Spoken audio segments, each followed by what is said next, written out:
Right, I'm going to show you 3 different methods for using flashcards. The first one is to condense some information down to make it easier for self-testing, or if you've got somebody at home that can help you test. So if I was making a flashcard on the Treaty of Versailles, I would write Treaty of Versailles on the front of the card. So that would be my prompt. And then on the back, I would record the information that I want to learn. So we call the Treaty of Versailles the Land Treaty, because it stands for land, army, money and blame. And these are going to be my prompts for further detail. So I need to know that 13% of land was lost. There was 100,000 limit on the army. It was 6.6 billion in reparations, and it was Article 231 that gave them blame.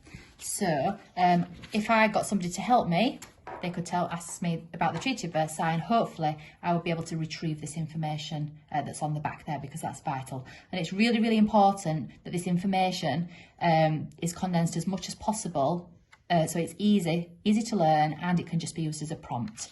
So that's the first method. The second one is literally just having one keyword on there, and you can ask somebody at home to test you on these. So just one keyword, write down as much information as possible. So this should be your prompt. So for example, if I was doing this in a history lesson, I might write down 11th of November 1918, November criminals. This is meant to act as a prompt, so there's no other information on it, but to prompt me to see how much I can remember on this. The third way of using revision cards is really good for exam questions. So these are some describe 2 features questions. So what I've done is I've got the questions on the front and then the answers on the back. So I can test myself, or if I'm lucky enough to have somebody to help me at home or in class, you can quickly flick through, randomly select some questions, and then hopefully retrieve this information that's on the back. One other way of using these keywords ones is to make some links. So for example, if I'm going through these keywords here, right, I might know that the Treaty of Versailles attributed blame to the Germans. That's a different section there. So we had a president of Weimar. The Reichstag is part of the government there.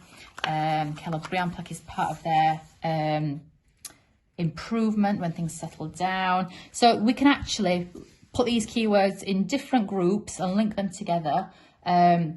Another way that we could use these is by playing taboo.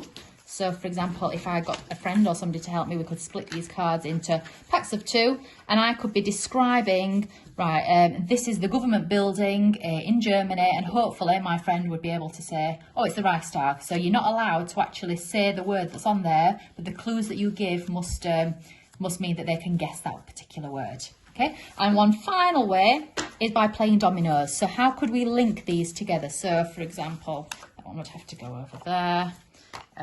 Treaty of Versailles would be blame. How could we link those ones? So the Treaty of Versailles was signed by the Weimar government. It's part of the Reichstag. The president is the head of the government. Clemenceau would go on this side because he was one of the big 3 that signed up to the Treaty of Versailles, that dictated it. Money was another one, another clause of the Treaty of Versailles. The Chancellor is underneath the President, part of the government there. And you can see how these things would link together. So it's a really good way of linking, but also retrieving that information.